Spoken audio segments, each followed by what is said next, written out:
Recently, I made room enough to physically swing a cat for exercise. Again, I'm not a monster. Attempting to stay active at the moment is a bit of a challenge, but try you must. It supports a healthy immune system and promotes focus. Focus is currently one of the most valuable commodities, especially right now. Literally everything online is vying for your attention. Ironically, so does this video. Attempting to read a book at the moment is a joke. I've noticed my focus is especially fragmented of late. Gone are the days I could just sit down and read a book cover to cover. Not in one sitting. I'm dyslexic. I think my brain would fall out of my nose in a viscous fluid. As a kid, growing up with dyslexia in the 90s, I didn't have readily available internet, and what I did have was infuriatingly shit.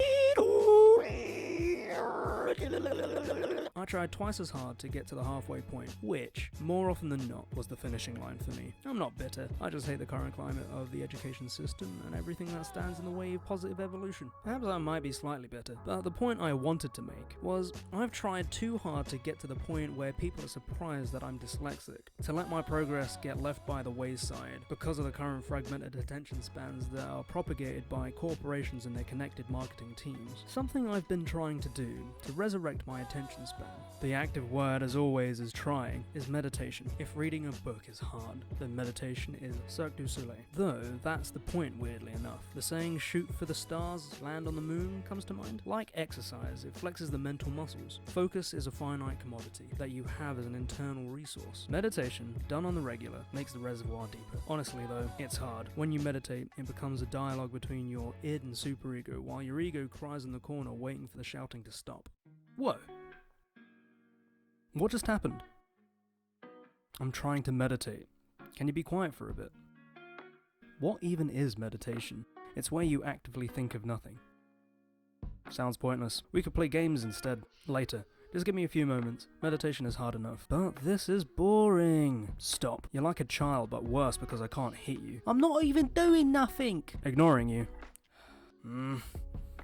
Feed me. Shut the f*** up! This is abuse, you monster! How do you reckon that, you cerebral terrorist? 5 minutes is all I ask. Have you even seen the film Inception? 5 minutes is like an hour down here. You want me to sit in silence for an hour? Well, how come you're speaking at normal speed to me? I'm speaking really slowly. Let the thoughts wash over you and recede like waves on a beach. Okay, what is it? It looks like you want to kill my firstborn.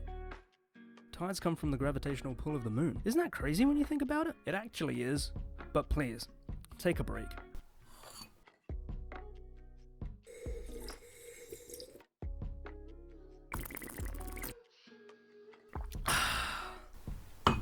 Wait, what is that?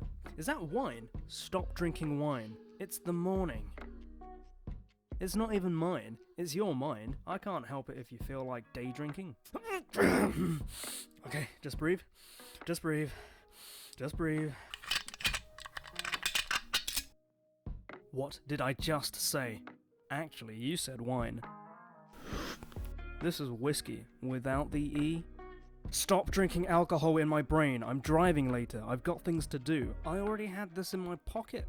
I just rent the place. You're the landlord. Maybe you have the problem. I think I saw someone with crystal meth somewhere back here. Don't you dare smoke crystal meth in my brain. Hang about. How many people are up there? Dunno, it's pretty crowded. I mean, it's not Northwest Kent. I think Keith has the meth. Keith, meth. Blech. I just sold it to the coffee shop girl. It's happening again, isn't it? What's happening? The doctor said to contact her the next time you have an episode. Why are we all in black and white? I can't stand to see you like this. I'm not having an episode. I'm making the next episode. Tell a voiceover guy. Voiceover guy? I love you. But if you won't accept the help you need, I'm leaving. If you need me, I'll be at my sister's. What the fuck is happening? I seriously need to wake up. Jesus fucking Christ! And I'm an atheist. Right, video games. Beep.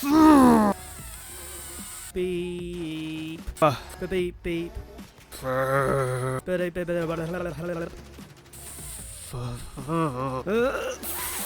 Beep beep beep beep beep. Beep beep beep.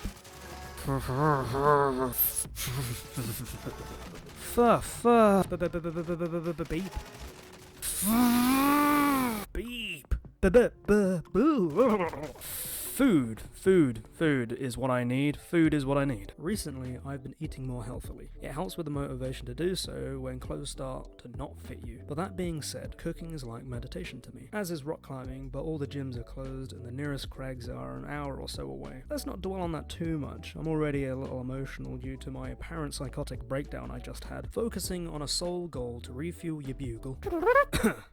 Anyway, keeping your body well fed and in shape is key to keeping your mind in check. Also, I've been told. Either way, it seems to be having a positive effect on me and my mind, which is all that matters because it's becoming quite clear to me that this is a simulated universe in need of the latest software update. At this point, it may be the only way of ending lockdown. So, I guess I should actually attempt to make a point here. Meditation is hard. If it wasn't, then our first world problems, like the local coffee shop still being closed, wouldn't ruin your week. Seriously though, other places are open. What are you doing? The point is, we'd all have a little bit more peace in our lives. If you find it easy, you're either doing it wrong or you're a master. In which case, it's similar to the Zen riddle. If a meditation master disagrees about the difficulties of meditation and no one replies to their YouTube comment, are they still chatting shit? The fact is, hard things are good. They promote growth. Growth, in and of itself, is change. This can be a good thing, or it can be a bad thing. Have you ever seen a tree grow into a fence? As much as I feel like that's a visual metaphor for sons killing their fathers, it shows directionless growth, something of which we have all been guilty of at some point in our lives. While on the other hand, you have a bonsai tree. Its growth is small and meaningful. It doesn't have to be big to be impressive. It doesn't have to be destructive to make space for itself. The beauty is in small, deliberate steps. The bonsai tree never stops growing, but neither does the tree that has engulfed the fence. What is different though, is how change has been implemented. Meditation to me seems to be those deliberate steps, or at the very least, helps make way for them. I once made a mistake. Yeah, that one and only time. Where I left writing my dissertation on cyborg anthropology in street photography to the last 2 weeks before the deadline. For 2 straight weeks, give or take a couple of hours, I listened to clean white noise. Luckily, I had done the research throughout the year, keeping a track of all the sources as I went, so it was all floating about in my head. I just needed to write it. The only reason I knew the white noise thing would work is because I had experimented with binaural and isochronic tones as a meditation tool. Isochronic tones have been around ever since chanting together was a thing. You know Gregorian monk chanting. If you were wandering above Gregorian chanting, well, I guess you're listening to it. See you next Tuesday.